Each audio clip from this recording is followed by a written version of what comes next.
Hey, chat. Great to see you out there. Adam Lane Smith, the attachment specialist here. There's an old saying that nobody craves peace as much as a soldier does because no one understands the cost of war like someone who's on the front lines. When it comes to love and intimacy and safety and peace, I would say that nobody craves love quite the way that an avoidant person does. I know that anxiously attached people crave love. I used to be anxiously attached myself. I know that disorganized people crave love, but nobody craves it quite the way that somebody who has given up on it and lives in despair craves it. That's what I want to explore with you here today is avoidant men, how they need love. They crave love, but they have to have something else first. The problem for avoidant men is that they have given up on the concept that love even exists. Except they haven't really given up. They've given up intellectually, but their heart is still pulling them forward into relationships. Today, I want to talk to you about how to help an avoidant man really believe love can actually exist by calming and resonating with his nervous system. None of this here today that I'm going to present to you is about catering to him at your expense. None of this is about placating him and just making him happy while you suffer. That's not acceptable either. A great relationship for him needs to be a great relationship for you. I also want to distinguish today carefully between ethical avoidant men who have no contempt for others. They are trying to be ethical and calm, and they live within their ethics and principles fully, right? They don't collapse into them and run away from them to hide. And also, at the same time, they want to live and let live. They're not here to manipulate, control, and damage others, right? That's ethical avoidant distinguished from manipulative avoidant. What I'm teaching you here today is not what manipulative avoidant people need to feel loved and cared for. That's not the group we're working with. Ethical avoidant men who are frightened, quite honestly, and they would throw up at that word, but quite honestly frightened about the concept of love, closeness, and that kind of intimacy. Today, what I want to do is show you exactly what that group of men needs to believe in love. So you ready for this? We good? Okay, let's launch. And chat, I see you down here. We're good. Give me a hi. Give me a drop a yes. I'm here for this or something in chat so I know you're awake and you're alive. But let's go. Okay, avoidantly attached men, the reason they are avoidantly attached is in childhood, they were taught that if they reached out for connection, for safety, for intimacy, right? They were born, they're 2 years old, they're 3 years old, they're 4 years old. They reach out for connection, they reach out for reassurance, they reach out for love. Their hand gets slapped. And not just once, but again and again and again and again. And they're actually punished in some fashion. Maybe not spanked, punished, but something bad happens to them every time they try to reach out for connection, reassurance, intimacy, closeness. No child is born refusing to seek intimacy. They try, they get hurt. There are negative consequences for reaching out. The avoidant person, their brain, male or female, their brain says, there's something wrong with the people around me.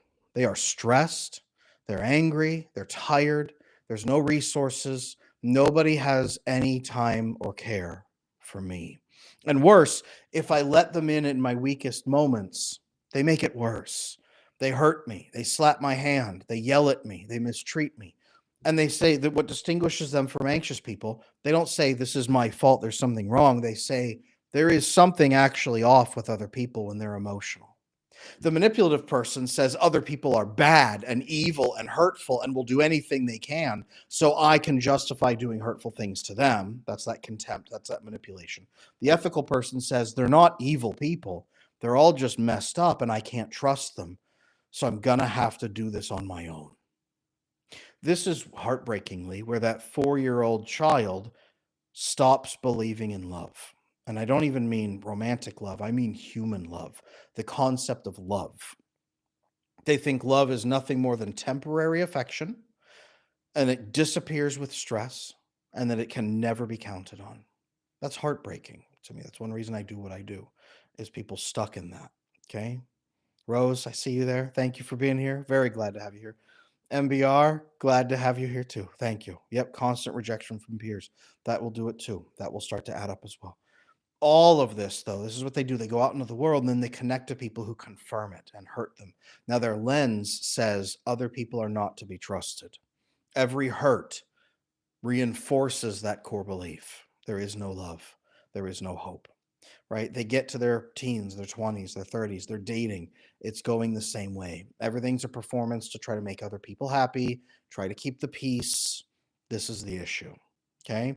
When I say avoidant men need love, I know it for an absolute fact because they've wanted it since they were 4, but they've told themselves when they were 4, that will never happen.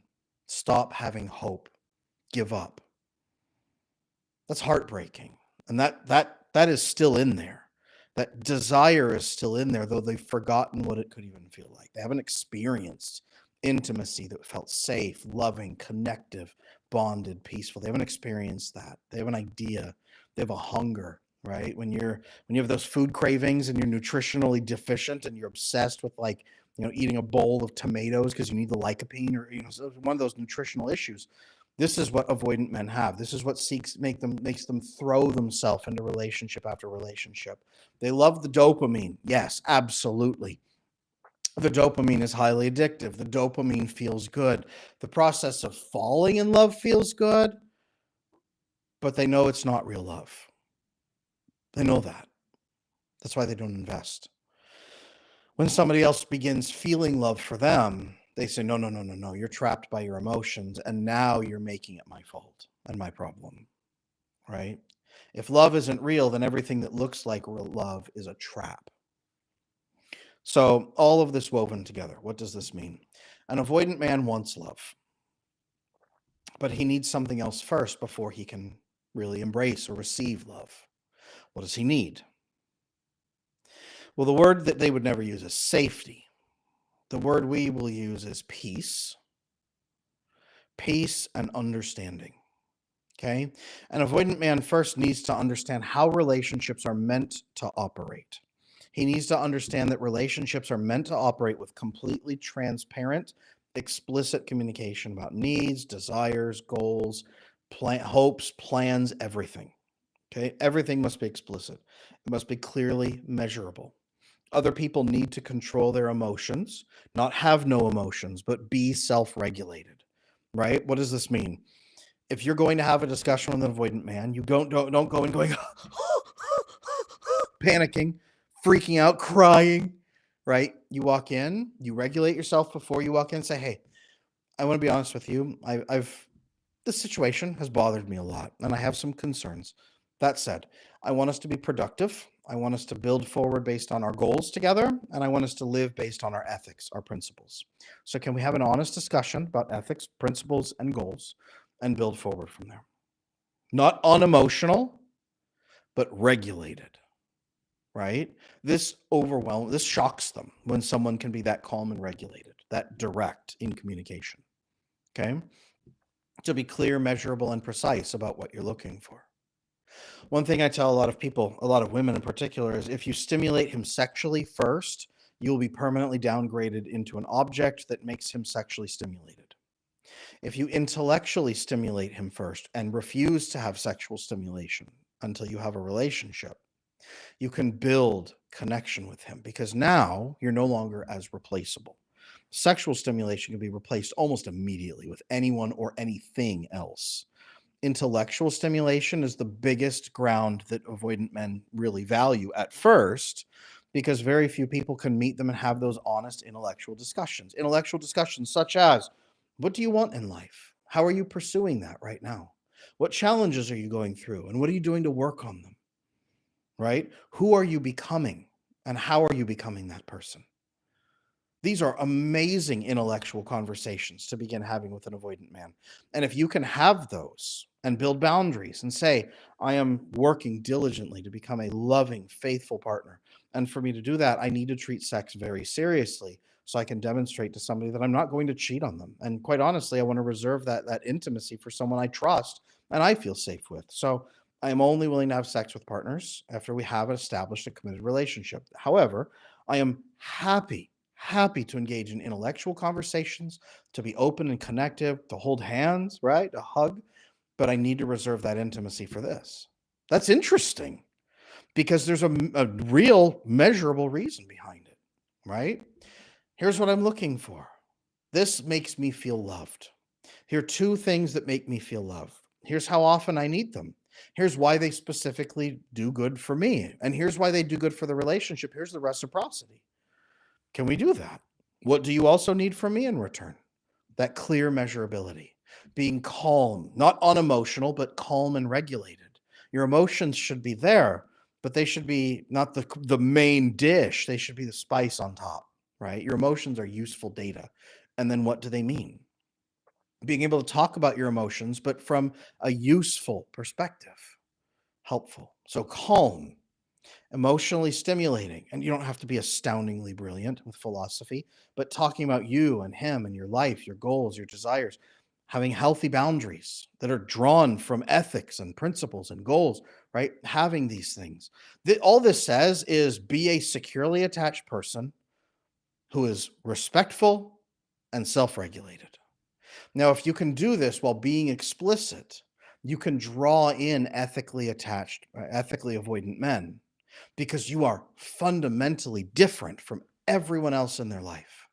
And you can then, as you stimulate them intellectually and bring them in with that peace, you can begin building vasopressin bonding.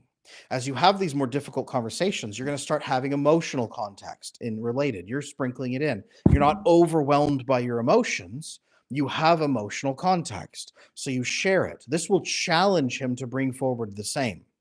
This is a great indicator of if this man will work with you or not. You challenge him to bring forward the same. You'll see that avoidant men, when they try to talk emotionally, they stutter. They start rubbing their forehead like this, or rubbing their hand through their hair. They hunch over. Their eyes narrow. They stutter. That's why I'm doing that on purpose. They stutter like this, and they're trying to and they'll and they're trying to convey emotional contact because their prefrontal cortex is overdeveloped to squash that emotional expression, and they are unskilled and untrained in emotional expression at the same time. So they're combating that stress and brain neurology, plus they're combating a lack of skill. So as you see him trying to have those emotional conversations with you, he's actually, as he does it, and you understand and you reflect and you don't dive at him to try to understand more, but you start asking more questions and engaging with him almost intellectually about his emotions. You can draw his emotions out and vasopressin bond with him. Go through stress, resolve the stress. Now, as you are calm and steady, as you've built intellectual stimulation, you've bought yourself 5 to 7 months of novelty dopamine there, right?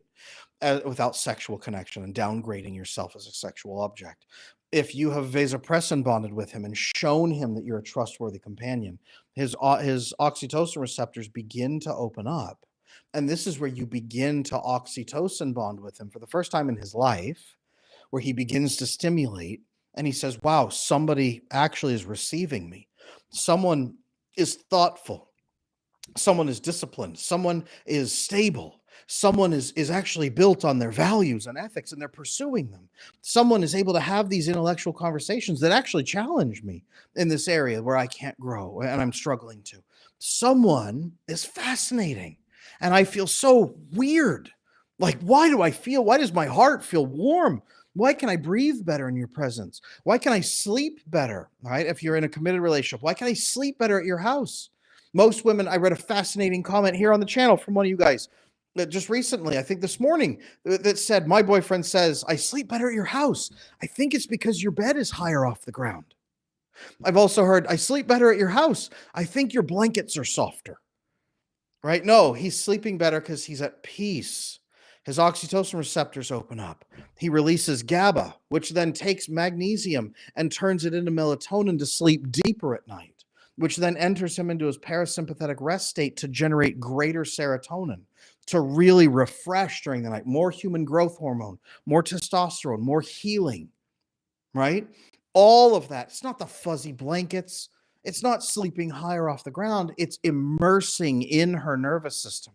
Ladies, your nervous system is designed to embrace his nervous system and pull him in and rest him in you. Your nervous system is designed for this, but he doesn't believe that's possible because he didn't even experience it with his own mother. Okay? Track that. It doesn't mean his mother was evil or never cared for him, but either she didn't bond with him intimately like that, or she paired that immersion and connection with pain and terror and struggle and slavery and loss of autonomy. So he pulled away from safety because he could never immerse safely with her ever again. So now you're trying to teach this man who's never been mothered and nurtured and cared for how he can immerse safely with you. You can't grab him and drag him in and hold him against his will to make him understand love. You must make him feel so at rest that he accepts your invitation and walks into your embrace willingly. When I titled this live here today, Avoidant Men Need Love, but they need this first, this is what I'm talking about. He can't immerse with you until he believes that immersing with you is safe. And avoidant men won't use the word safe. They'll throw up. Guys, I'm sorry. Right now, you're probably puking your guts out hearing about the word safety. But it's true. You'll use the word peace, but the real word is safety.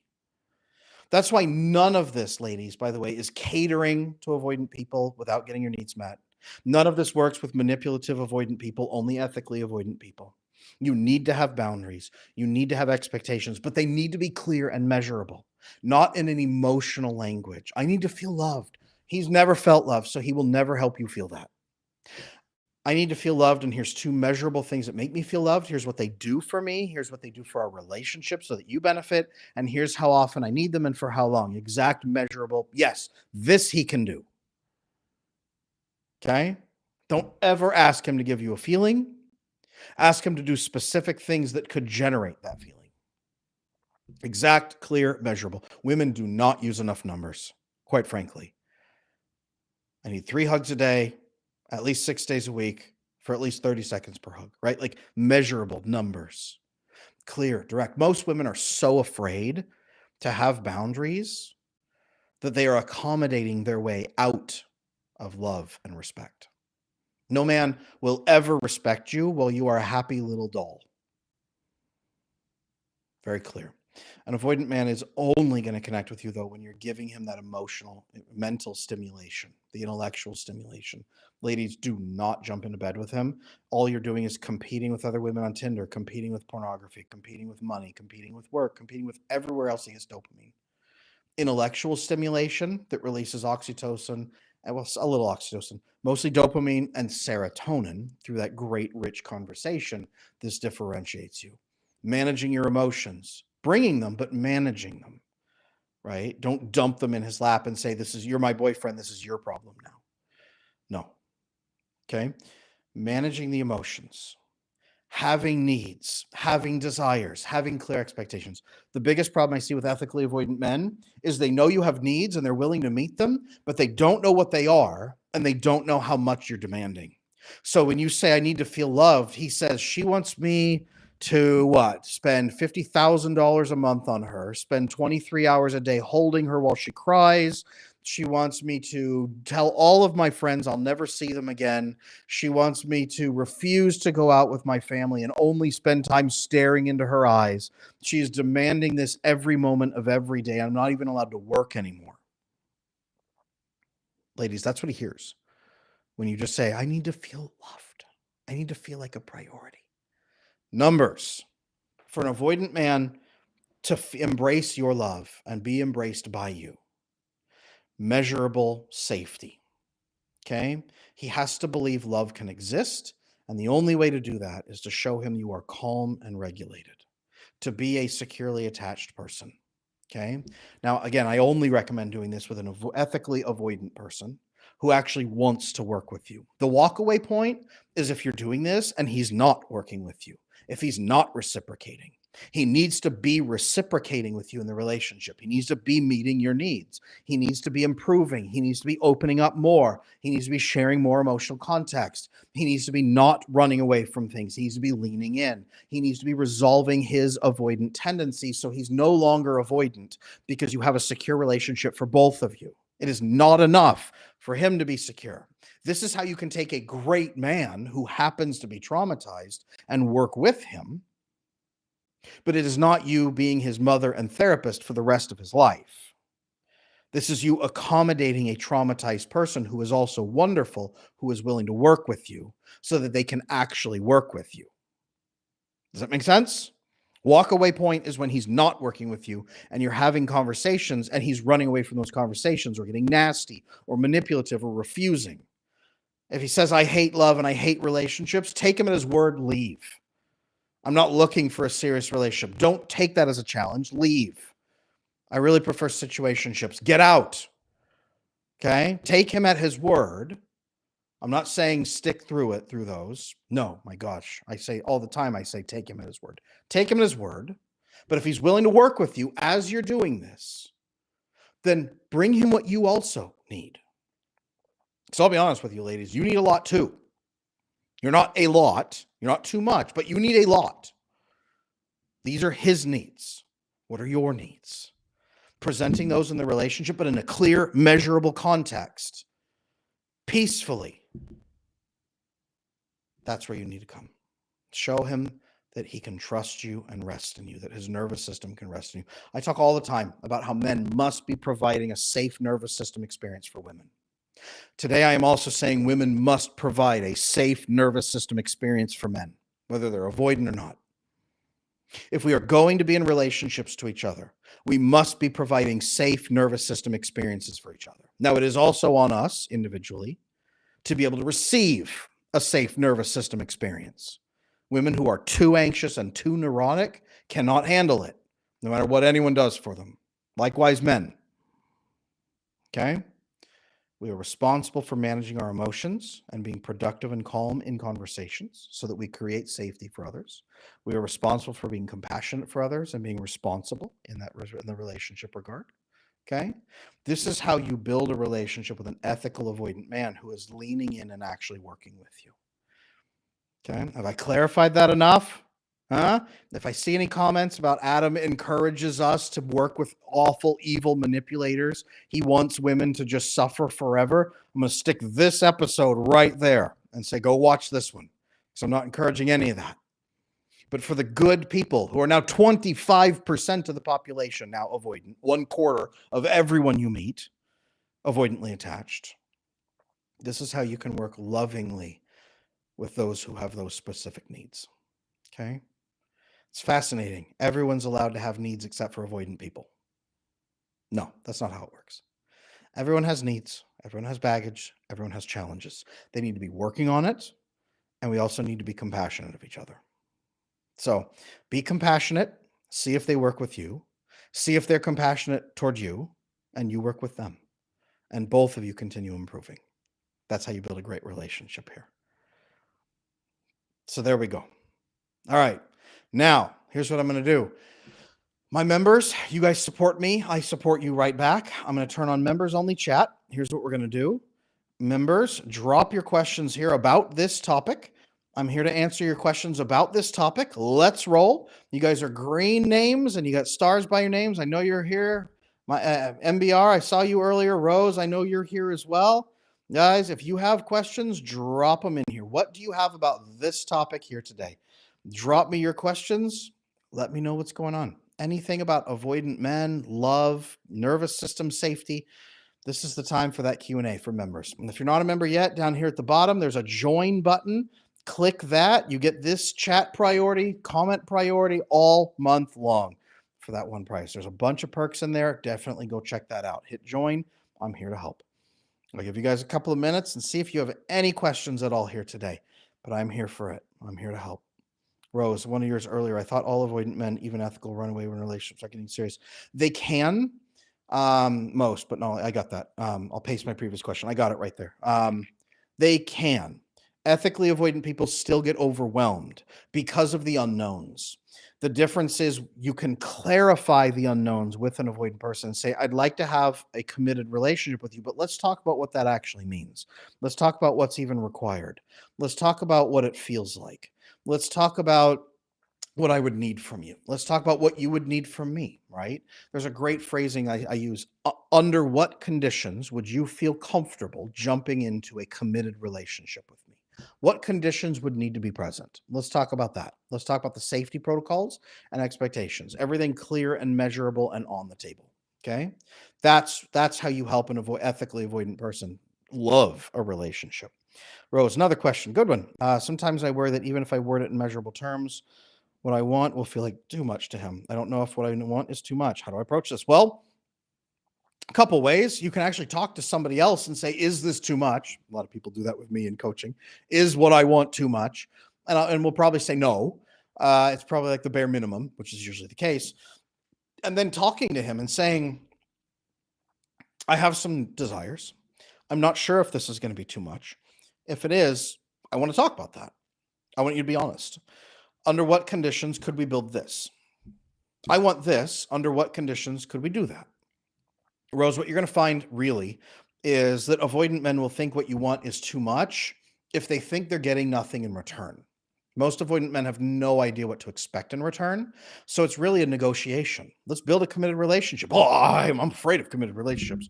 Oh, well, what do you think that means? Well, it means that I'm never happy ever again. You stop having sex with me. You never look at me with any kind of happiness ever. You take all of my money and you control what I'm allowed to do. And I'm never able to go out with my friends ever again. And meanwhile, I have to constantly take care of your feelings 24 hours a day as if you are always on your period crying constantly. That's what I think a committed relationship is. Well, no, that's the opposite. That sounds like living hell. I don't want that. I would break up with you if we got to that point. That is not what we're going to be doing. Let's talk about what a real relationship should actually look like and what I'd like to be offering you, and then what I would need in return. Let's build that healthy, loving negotiation, right? It's usually the unknowns. Here's what I want. What's fair in return, and how can we build this together? It should be a healthy, thriving negotiation. Naughty Jones, thank you so much for supporting the channel. I appreciate you. What questions do you have? Hit me with those. Rose, thank you so much. You are very welcome. That was a great question, Rose. If you have more questions, hit me with them. I'm going to be here for a little bit longer. Let me know. I'm also going to be here tomorrow, everybody. My usual streaming times, Tuesdays and Wednesdays, 11 a.m. U.S. Central Time. So I'm glad to be back. Adam, do you see my question above? Naughty, I see sausage fingers. That's probably not your question. Above that. Hi, Adam. Thank you for this live. My DA has started only calling when he's drinking and relaxed. Then he gets emotional and loving, disappears for 5 days. I text minimally. Advice. He says he wants a family and to marry me, but he's AWOL. He picks up when I communicate about my needs and then rinse and repeat. Yeah, Naughty, it sounds like he is emotionally dysregulated. It sounds like he is leaning towards you. So he has some bond with you where he is reaching out when he gets sentimental. He is trying to connect with you, it sounds like, but he's terrified. We need to figure out what it is that's terrifying him. I would love for you to have a conversation with him where you use that under what conditions. Hey, I really enjoy our conversations. I would love to make things a little bit more peaceful and predictable for both of us. Under what conditions would you be comfortable doing something like that? I don't recommend even a text message, like a lunch or something would be better where you have him in person. I'd love to make things more peaceful and predictable for both of us. I know that I mostly get your text messages when you're drinking, which it tells me that you want to talk to me, and I like that. But I'd love for things to be a little bit more peaceful and a little more predictable for us, which probably means a relationship. And I'm really thinking that. Where are you at with that? And under what conditions would you be happy, not willing, happy to be in a relationship with me? What would need to shift? What would you need to see? What would you need to experience? What has to be there? Let's talk about it. That's what the conversation I think needs to be had there, Naughty. You guys need to build a negotiation. Hey, this is okay. I'd rather have this. Are you interested in that? And if so, what would we need to get us there? Not do you want it? No, I don't. Well, again, his unclear expectations tell him this is evil. What would need to happen for you to be happy to build that with me? Here's what I'm looking for. How can we get there? Rose, I guess my follow-up question would be, I've tried this conversation about what he thinks a committed relationship is. He shuts down just with that question. That might be the mark of somebody who is not willing to work with you. So every woman needs to have a walk away point. He isn't able to share his fears, doesn't believe me when I tell him what our relationship would be like. My expectations are more realistic than he thinks. Rose, it sounds like he's trying to, what we say, have his cake and eat it too. I don't trust you, and I don't want to talk to you about it, and I don't want a relationship, but I want you to keep pampering me. So I'm not saying get the hell out. I'm saying you need to have a goal that is more important than him. No woman should be so fixated on a man that she is willing to give up her life for him in that way. Okay? Maybe if he's the husband and father of your children, your husband, and he's fathered 6 kids with you, right? And cares for you, then you give up your life for him, kind of thing. Not even then. You should still have family and friends. But what is more important to you than this man, Rose? You take that to him and say, look, I think you're wonderful, and I would love to be with you for the rest of my life. Here is my long-term goal, and I would love to build this with you. Our current situation is not allowing me to get there, and it's actually in contradiction to what I want. I want to do that. Now, the conversations we've tried to have so far, you're shutting down. I understand. It's difficult. I need us to reach some kind of forward momentum on this because I cannot drift forever. This is my goal. This is where I'm trying to hit. Are you willing to come along with me on that conversation? Are you willing to have this and make some forward movement? If you are, we need to do it now. If you're not, please let me know because I need to make some shifts. So that's honestly, Rose, what needs to happen. You need to treat him like a co-executive. And your co-executive is showing up drunk at the office. He's ducking out early. He's refusing to attend meetings. He's not doing his job. He still wants his paycheck. You need to have a conversation with your co-executive and say, look, if this is going to work, we need to make some changes. What do you need from me to make that? But here's what I need from you. And I can't compromise on this anymore. That's going to tell you if he's going to be a right life partner for you or if he's just here to waste your time. There are a lot of avoidant men who are utterly terrified of life and relationships who will waste 50 years of your life. And the whole time he's saying, oh, I want to be with you. Oh, but I don't know. I want to be with you. Oh, but it's just so hard. Oh, I want to be with you. Oh, but. And they'll waste decades of your life and never go anywhere. You need to have your goals. Every woman out there needs to have her goals. Naughty. Thanks, Adam. He used to call normally before. We're long distance. Ooh, that's hard. He told me he's prepping to move to me. Good. Then he doesn't answer the text. Yeah, that's a problem. So there needs to be an actual definitive timestamp on when you guys are getting together. Okay. Thank you, Adam. Like, do I just welcome him and marry him when he doesn't even answer my text? Yeah, exactly. Just welcome him, marry him right now. Actually, go get married to him immediately. No.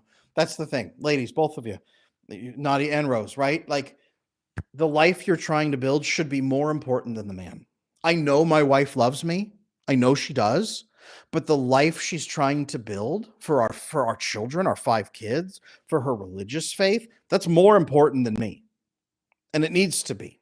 Because imagine if tomorrow I decide to start drinking, doing drugs, cheating on her, I'm mean, I'm screaming at the kids. Nope, Adam is everything. I will sacrifice our entire family and my religious faith to just be quiet and keep Adam happy. That doesn't sound right, does it? You need to be a woman whose long-term goals matter more than the man, but working together with the man is your best vehicle for getting those goals met. And you are working openly in good faith with him. And you don't bail on him at the drop of a hat, like the red pill guys say that women do. You don't bail on him when one thing goes not perfect. You work with him. You talk him through it. But that means talking him through the difficulties. Mandatory. Okay? This is how it works. This is what good men want from women. Let's disregard all the crap men who want a quiet, compliant little doll who sits in the corner. This is what good men want from women. So stop being so accommodating. You can be polite and friendly, but stop being so accommodating and have long-term goals and talk to men about that. And the good men who love goals and teamwork and building will find you. And the crap men who are afraid of their own shadow will leave. And you want them to leave. Otherwise, you will waste 50 years and then say, why did I do this? I get those women all the time in my practice too. So there we are. All right, everybody. Great conversation. Thank you to everybody out there. Thank you to my members. Yeah, not happening. Could you repeat the conversation I should have? It's actually, this is recorded and it's immediately up. You can go find it right down, Naughty. It's going to be right there. You can watch it 18 times. You can write it down word for word. It's all in there. Say, don't worry about it. This is all recorded. It goes right up on the channel under the lives section. So you got it right there on record. It's part of the benefit of being a member too, is you ask your questions and then you have them in perpetuity. So, all right, I will see all of you again tomorrow, 11 a.m. U.S. Central Time, same time slot we just ended. I'll see you tomorrow for another live stream. You take care of yourselves and be good till then.